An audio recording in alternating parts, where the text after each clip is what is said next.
Victor, great to have you back on the show. Delighted to be here. All right. Now, Simon and producer Jake and I, we were talking at the break, and our producer Jake keeps saying that Detroit area, come off it. Are you telling me he's seen places for $10,000 and he's adamant that he wants to invest in that area? So can you please tell us, what would you tell Jake and our listeners? Well, what I would say to Jake is this. You can buy a property for $10,000. You can buy a property for $15,000. You can probably rent it for $800 a month, and the numbers on paper look good. But if you think about it from a ratio perspective, the problem with really inexpensive properties like that is, number one, you can't get financing for them. Okay, so be prepared to pay cash. You got to pay cash. So no leveraging. No leveraging, because no lender is going to spend $1,000 in legal fees to lend $10,000. It doesn't make any sense. Valid point. Okay, right? What's the next thing? So that's number one. Number two, what percentage of the property purchase price would you reserve for maintenance? If you have to replace a roof and an air conditioner, now you have to reserve almost the full value of the house just for maintenance. Yeah, the numbers are just so strange, but we still keep getting those calls. You know, my cousin Jimmy bought a property down there. In fact, put it on his Visa card, paid $10,000.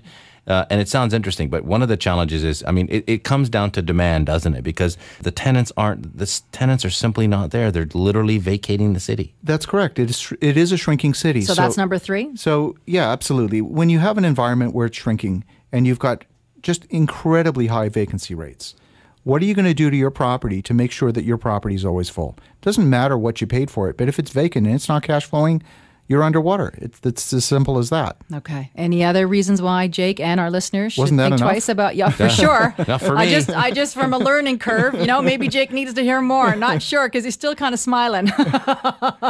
Would you say that number four is the fact that when something's that low in value, meaning you can get something for $10,000, it can only go up, but at what time frame, and really how much will it go up? Right? Well, that's true. It may go up. But as an investor, I like to control. I don't want to be at the mercy of the market. So the market can go up, the market can go down, but I don't control that. I want to buy assets at today's market price. I'm buying at a discount to the market. So if the house is worth 30, I want to buy it at 10 and be able to sell it the very next day at 30. Right. Very good point. Or if it's worth 300 and I buy it at 200, I want to turn around and sell it the next day at 300. Okay. You have to have liquidity in the market. All right. Let's go to the next thing, Simon, because you and I were talking about auctions. Yeah, I mean, we hear a lot about what's going on with the judicial auctions in the U.S. Is there obviously there's a right way to do it. So what's your experience? Tell us. I see professional investors at the auctions. They're held on the courthouse steps. For example, if we talk about the Phoenix market, they're held at 101 Jefferson Street on the courthouse steps for all of Maricopa County. Some of these auctions are quite large. You could see 250, 300 properties being auctioned on picnic tables in one day. The trustees will all be there with their ruggedized laptops in the 112-degree sun and auctioning these properties off one after another. The process that we use is we get the list 27 hours before the auction. Okay. So the auction is held at noon. We get it at 9 a.m. the day before. We'll take that list of 300 properties and we'll do triage on the list based on the numbers. And we'll send a team of drivers to go physically inspect the 10 or 20 properties that we want to consider for the next day's auction. They will get into the properties if they can. They will do a rehab estimate on the spot. And so based on that, and in parallel, we'll send the information to the title company and get title search done at the same time. Oh, very good. Okay. So we make sure that we're not buying a second mortgage or something like that. You're not getting into more hot water. Correct. Okay. So we know that legally what we're getting into, there isn't an IRS lien on the property or something else that could be on title. So we know exactly what we're buying. And then we determine what our maximum bid price is. If we can't get into the property, we have to estimate that our rehab cost is going to be higher than it likely will be. And then when we hit our maximum bid price, we step away and someone says, okay, someone else paid too much.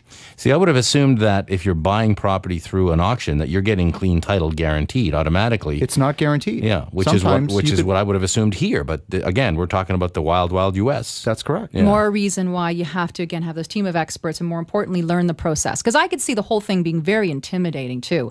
I mean, you had said that sometimes you're auctioning off between 200 and 400 properties a day, and I'm sure you could have a substantial audience of people that are potentially bidding. And then there's a whole bidding and how that is it closed envelope? Is it like you see in an auction where the hand's going up? It is live bidding. It's live bidding. In order to bid, you have to bring a $10,000 cashier's check, and you hand that in as your right to bid. And if If your bid is accepted, they will keep that cashier's check as a deposit. To go towards a deposit, okay. Correct. And then you have to close within 24 hours. I knew there had to be a kicker there. You have to close within 24 hours. So you really have to have done your due diligence before you even step foot on the courthouse steps. And you have to have cash in hand. Cash you're in not hand. getting financing. You're not 24 getting hours. Yeah, these are cash deals. Which begs the question, what's the latest on Canadians getting financing in key markets in the U.S.? It is getting easier. In general, banks in the U.S. don't lend to non-residents. They want a personal guarantee, and they want a guarantor who is going to be local they can get their hooks into. So it's very difficult for a Canadian to walk up to Wells Fargo or Chase or any of the major banks and say, I want to buy an investment property. They'll just send you, they'll send you away. There are some choices, though. There are some options available that weren't available that long ago. If simply all you're buying is a second home, not as an investment property, there are a number of lenders that are willing to do that. RBC will do that. TD Canada Trust? TD Canada Trust will do that. And BMO Harris. Mm-hmm. BMO owns Harris Bank. They're not everywhere. They're not in all states. But through Harris Bank. But they'll validate your credit rating back here and back home. Correct. And validate who you are and certainly work with you. That's correct. Okay. For us, what we do for our investment business, we tend to work with local partners on the ground who will act as the guarantor.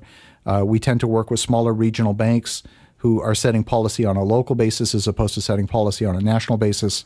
We get the executives of the bank familiar with what we're doing, and they get comfortable with us as an investment business, and we found it fairly straightforward to get financing. Now, would that option be available, though, for one of our listeners that decides that they want to venture south of the key border? is to partner with the right people in the U.S. Okay. in order to do that. Okay. Yeah. So again, it comes back to relationships. It comes to relationships, absolutely. Yeah, not just with the lenders, but all the other team, from expert realtors on the ground to the title companies and the rehabbers and I'm going to coin a new phrase, and it's called tenant management companies instead of property management companies. Yeah. Yeah, I think we have to thank Victor for that, right? Absolutely. So how about vacant land? And then there's that whole thing about zoning. So can you talk more about opportunities stateside and how you handle that? Absolutely.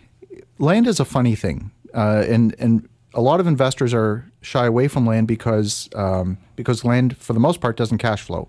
Unless you turn land into a parking lot, it's hard to get rent on land. Very true. Right? With the fall in prices in the general real estate market, if prices fell 30% on houses, they fell 90% on land. So land has this characteristic where it's either in demand or it's not in demand. It's either on or it's off. So we're just starting to get into that cycle now, where as prices on single-family homes are coming up, the prices on land are starting to increase, but very, very sharply.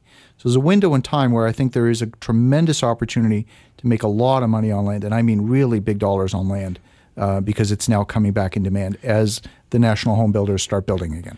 But it's a different type of investment because, when you buy an income property, you put your money down. You can, in a lot of cases, you can actually get financing. In this case, you're paying cash and you've got no income. So you've got to be able to carry it and sit on it for a while. You've got to be able to carry it. You've got to be able to carry it. And a lot of the land plays are really strategic. So, for example, what we're doing, we've talked about Philadelphia in the past. We're amassing land where we'll buy 5, 10, 15 lots together on a single city block. And individually, they're worth nothing. But together, it's a development opportunity to put up a multi-unit building, something like that. So we're creating value simply by banking land. What about highest and best use for property? So when I was talking about zoning, absolutely, talk more about that. Absolutely. Oftentimes you can create a tremendous amount of value simply by making zoning changes. We had a property that we bought that was zoned single family. We own the property next door that was zoned multi. We spent a couple of months trying to get the zoning changed. We were successful with that. That piece of land that we bought for $6,000, we put a triplex on it and got it refinanced at $410,000 a year later.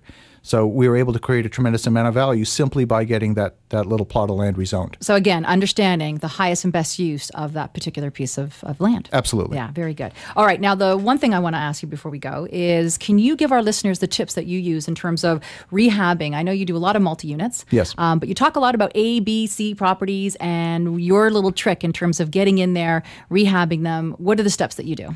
We typically look for an area where there is strong income. I mean, rental property is all about the ability of tenants to pay. So if we want to be in an environment where people have jobs, first and foremost, because that's how they're going to pay the rent, and we want it to be in an area that's desirable. So we're looking for a B area and maybe a building that might be underperforming in that area. So it might be a C building in a B area. We can then take that property, we can renovate it, we can refresh it, bring it up to modern standards, put new kitchens, new bathrooms, improve the curb appeal, maybe put a new facade on the building. And now that building can be seen realistically as a B asset. And people will want to live there. It becomes a desirable property. And now we've created value. So we can then refinance the property. We can pull some of that value out. In many cases, we recover what you paid in all those improvements. Capital. Absolutely. Yeah. We recover that on the refinance process. And then we're essentially holding a cash flowing asset with no cash tied up in it, the proverbial no money down deal. Lovely leveraging. Yeah. And again, so how about, always, I was just going to point out, always making sure that you're not going into an area and over improving. And I think that's probably one of the big mistakes we see rookies make with this type of rehab. Yeah, yeah. So can the same thing apply to the single family? Absolutely, it can. Absolutely. One of the things that we love to do, we do a lot of waterfront properties. And we see a lot of situations where there are brand new, gorgeous homes on the waterfront, and interspersed between these gorgeous homes, there's a 40 or 50-year-old shack. Those are great opportunities. Sometimes it's a tear down. Sometimes you can reuse the bones of the property, maybe put an addition, and simply modernize the building at that point. So now it has the features that today's market demands. And it's already, again, the value is there because of what's already the neighbors, right? Absolutely. The properties that are nearby. Absolutely. And you do see that an awful lot. You see that in Toronto. Yeah. You see that in Toronto. Yep. As always, Victor, great having you on the show. Our resident Canuck. Look forward to having you back. Great as always. Thank you so much. Yeah. Take care, Victor. Thanks. Bye for now.